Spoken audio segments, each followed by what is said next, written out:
Geure jone baino eneban ikusten. Hanka eta besoetatik oratuta, dindilizka.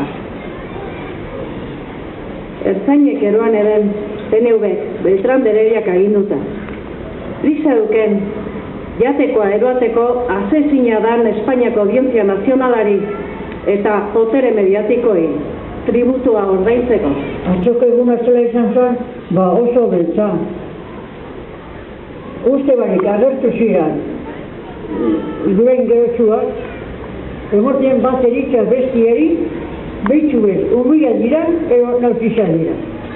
Usarik ez usteze eran da dorzela. Kaixo denoi, abenduaren 19 da eta horiek izan dira Jone Amezagaren atxiloketak utzi dituen irudia. Kastelenean atzeman zuten Erregoitiko gaztea jendez betetako merkatu plazan. Gazteari bezarkatuta zeudenen kontra oldartu zen ertzaintza eta zaurituak ere izan ziren, tartean 85 urteko amerra bat. Atxiloketa salatzeko manifestazioa egin zuten astelehen iluntzean Gernika Lumon eta 1500 lagun baino gehiago batu ziren.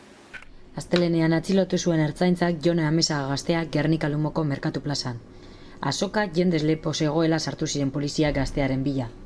Amezagari bezarkatuta zeuden lagun eta gertukoen kontra egin zuten poliziek, eta oldarraldian 85 urteko emakume bat zauritu zen besteak beste. Hainkan, zauria handia eta beso apurtua du emakumeak. Atxiloketa salatzeko, 1500 lagun baino gehiagok manifestazioa egin zuten astelehen iluntzean Gernika Lumoko kaleetatik. Jone Libre Plataformak herritarren konpromisoa eta prestutasuna eskartu du, eta asteburuan herritarrek Jone Amezagak libre bizitzeko baldintzak sortu zituztela azpimarratu zuen.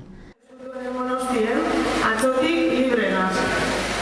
Asteburuen hona urmindu zarioneo, egin dozue posible, eskuntalekutik urten eta nire bizitzen era publiko baten eitzi. Beraz, zuek zarie ilunetik argitzera pasetie posible induzen dut. Hau zuen. Ehunka lagun izan ziren Gernika Lumon abenduaren 13an eta 14an, eta Jone Libre Dinamikak azaldu du horien guztien konpromisoak egin zutela posible Jone Amezaga bere eskutalekutik ateratzea. Bide berean, aurrerantzean ere espazio eta herri libreak sortzen jarraitzeko deia egin du Jone Libre Dinamikak. Horretarako, hurrengo asteburuan beste asanblea bat egingo dute aurrera begirakoak zehazteko. Bermeoko lamera oinezkoentzako gunea dela eta produktuak dendetara banatzeko arazoak dituztela salatu dute banatzaileek. Bermeoko udalak Lamera Parkeko samalanetarako gunea berrantolatu zuenetik merkantziak banatzeko arazoak dituztela eta kezu da Adizbak Euskadiko oreka banatzaileen elkartea. Udalak kasararen amaieran egin zuen samalanen berrantolaketa hori. Lamerako lurzorua eta oinezkoak babestu ahal izateko parkea oinezkoentzako gune bihurtu zuen. Antolaketa, baina herri barruko merkantzia banaketaren plan batekin egin daitekeela dio Adizbak Euskadi oreka banatzaileen elkarteko presidente Igor Lópezek. Izan ere, gune horiek autoz beteta egoten direla zehaztu du Lópezek. Bermeoko udalak, bestalde, samalanen guneak hornitzaileen behar izanei hobeto erantzuteko jarri direla azaldu du. Aldaketa hori herriarentzat ezinbestekoa dela iritzita, guztion alegina eta egokitzapen prozesua beharrezkoak direla azaldu du udalak. Muruetan oinezkoentzako segurtasuna bermatu gura du udalak eta orain, pultsadore bidezko 2 semaforo ipini dituzte. Muruetako errepideak segurtasun puntu berriak ditu. Oinezkoek errepidea segurtasun oso zeharkatzeko 3 puntu dituzte jada. Izan ere, orain dela 2 urte Eleizaldin jarritako semaforoari, Larrabe auzoan eta udaletxe parean pultzadore bidez funtzionatzen duten 2 semaforo berri eta zebrabidea gehitu dizkiete. Datorren astean martxan izango direla jakinarazi du Muruetako alkate Javier Ondarzak. Izan ere, azken ukituen faltan direla gaineratu du. Nahi baino gehiago luzatu bada ere, Muruetako alkatea pozik agertu da, Bizkaiko Foru Aldunditik euren eskakizunak kontuan izan dituztelako.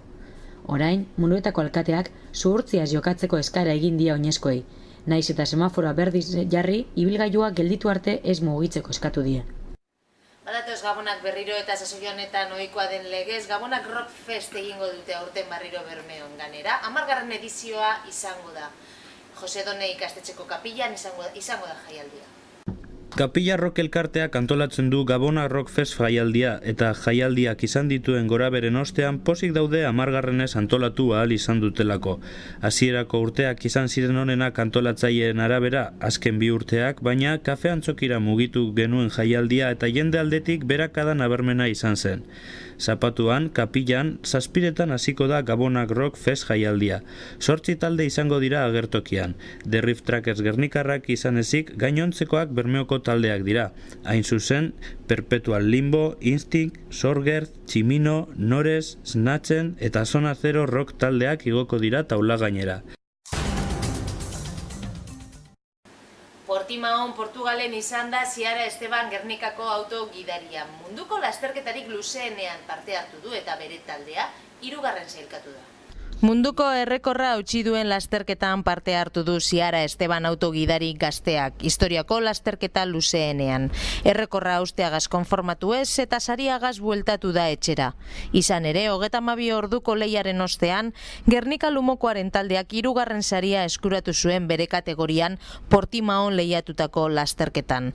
Hala, lortutako errekorragaz oso pozik agertu da autogidaria eta lasterketa oso gogorra izan dela aitortu arren, bukatzea lortu dutela gaineratu du. Eta Kantabrian Espainiako musin txapelketan podiuma egin dute Iskander Rodríguez Arratzugarrak eta Iskander Kobeaga Ereñarrak.